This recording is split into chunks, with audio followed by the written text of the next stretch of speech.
আজকে আমি আর আমার ছোট্ট বেবিটা গেছি একটু স্যালনে। গেছি মেনলি আমাদের দুজনেরই হেয়ার এটা একটু কাট করতে। এখন আমরা বসে আছি আর এরপরে দিজার চুলটাকে ওয়াশ করে নিল। এই প্রথম ওকে সেই ছোটোবেলার পর এখন ওকে প্রথম চুল কাটাতে নিয়ে এসেছি।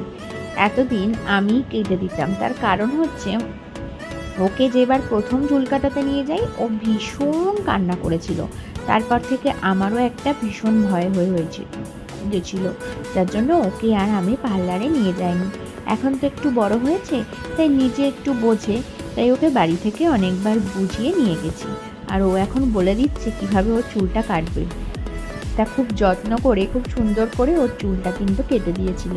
আর এখন একটু চুলটার মধ্যে হিট দিয়ে দিচ্ছে আর আমিও একটু চুল কাটিং করে নিয়েছি।